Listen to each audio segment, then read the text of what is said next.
जय भवानी जय शिवाजी. श्रीमान योगी रणजित देसाई लिखित छत्रपती शिवाजी महाराज यांचं चरित्र ग्रंथ. हे ग्रंथ तयार करताना रणजित देसाईंना प्रचंड मेहनत घ्यावी लागली. अनेक ठिकाणी फिरावं लागलं. असंख्य ग्रंथ, पोवाडे, बखरी वाचाव्या लागल्या. त्या अथक परिश्रमातून हे अमर चरित्र आपल्यापर्यंत आलं आहे. आज आपण त्याच चरित्राचं श्रवण एका नव्या रूपात करणार आहोत. मित्रांनो, आत्तापर्यंत तुम्ही आपल्या या यूट्यूब चॅनलवर दिलेला उदंड प्रतिसाद, अपार प्रेम आणि निष्ठा पाहून मन खरंच कृतज्ञ झालं आहे. तुमच्या प्रत्येक कमेंट्स, लाईक्स आणि शेअर्समुळेच आज आपण हा प्रवास इथवर घेऊन आलो आहोत. पण आपल्यापैकी अनेक सबस्क्रायबर्सनी अशी मागणी केली की श्रीमान योगी या छत्रपती शिवाजी महाराजांच्या चरित्राचे भाग थोडे कमी वेळेचे आहेत, ते अधिक वेळेचे हवे, जेणेकरून ऐकताना मध्येच खंड पडू नये. म्हणूनच तुमच्या या मनोगताचा आदर ठेवून आता मी एका नव्या रूपात मोठे, सलग आणि अधिक सखोल भाग घेऊन येत आहे. आणि हो मित्रांनो, एक छोटी विनंती. कधीकधी कुठला शब्द चुकून वेगळा उच्चारला गेला किंवा किंचित चुकला तर क्षमा करा. कारण माझा हेतू एकच आहे, आपल्या राजांचा गौरवशाली इतिहास तुमच्या हृदयापर्यंत पोहोचवणे. चला तर मग या पवित्र प्रवासाची सुरुवात करूया छत्रपती शिवाजी महाराज यांच्या राजमुद्रेनी.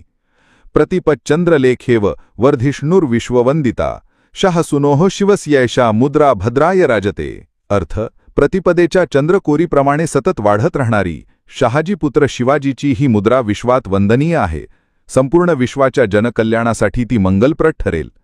तर चला आता ऐकूया श्रीमान योगीचा पहिला भाग एका नव्या रूपात. जय जिजाऊ, जय शिवराय, जय शंभूराजे.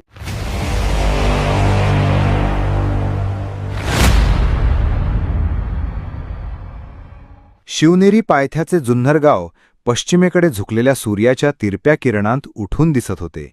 जुन्नरपासून थोड्या अंतरावर असलेल्या आमराईत शहाजीराजांचे घोडदळ थांबले होते. एका डेरेदार आम्रवृक्षाखाली शहाजीराजे छोट्या संभाजीसह उभे होते. दुपार टळत येऊनही अद्याप वारा सुरू झाला नव्हता. झाडाचे पानही हलत नव्हते. रात्रीची थंडी उतरायला अजून पुरात झाली नव्हती.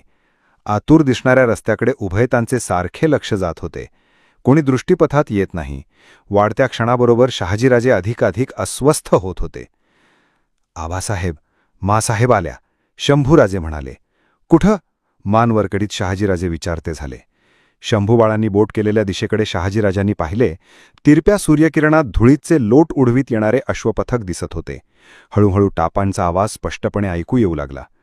आमराई नजीक येताच येणाऱ्या पथकाची गती मंदावली. घोडी थांबली. 3 घोडी मंद गतीने पुढे येऊ लागली. घोडदौडीने थकलेल्या जिजाबाईच्या चेहऱ्यावर संभाजीला पाहून क्षीण हास्य उमटले. जिजाबाई दासीच्या आधाराने पायउतार झाल्या. श्रमाने सारा